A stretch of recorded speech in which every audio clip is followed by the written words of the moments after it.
All that waiting for the BQBL to start, and we're already an eighth done with the season. This week was brutal for most of us, but only one has the honor of being named to He's made a mess of it. This week goes to Tyler Palko. I took some time trying to figure out whether Palko or Moxon should win this week. I think it came down to Moxon avoided the Pittsburgh trap and Palko not making better choices and maybe going with Detroit, especially after their big week 1 that he missed out on. Week 2's top teams were few and far between. The top team of the week, Arizona, would have been 5th place last week. They were the only team either league could figure out, as the Hawks and Colts sat their respective benches. Over on the negative side, we had both leagues trusting that Mahomes wouldn't repeat, which he did, and Colt Quinn Whedon trusted Fitzpatrick wouldn't repeat, which he did. Again, Palko ruins the victory for the Kirsch League by starting the Vikings. Way to go, defending champ.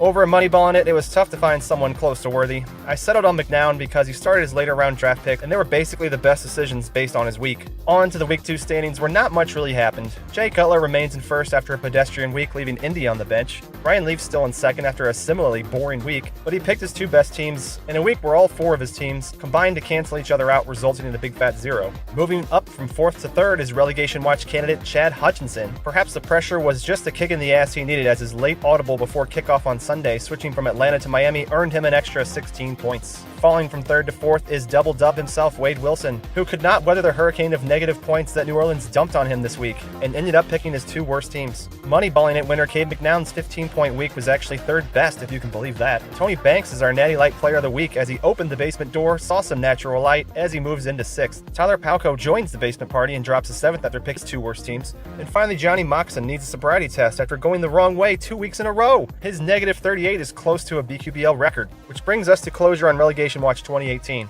I think this week proved to everyone that myself and Chad Hutchinson won't be in the spotlight this year, although that doesn't mean one of us won't be the other guy joining Mr. Relegation Watch 2018 in switching leagues this year. No, this person clearly made a point this week that they want to be the one getting all the special attention. And that person is Johnny Effie Moxon. 3 of his teams scored negative this week, and I don't think that will be all too uncommon with his draft, which I still think was one of the worst ever. Seattle and Pittsburgh might be able to save him, but we're looking at another Cleo Lemon this year, as he might have 2 of the 3 worst teams on his roster. It's just going to be that much more difficult for you to pick your way around that. You still have yet to pick your best team of the week, and when your second best team of the week is scoring negative 14, good luck. Pray for injuries. I almost couldn't believe it when I saw it, but no one changed positions in week 2 of the Turbush League.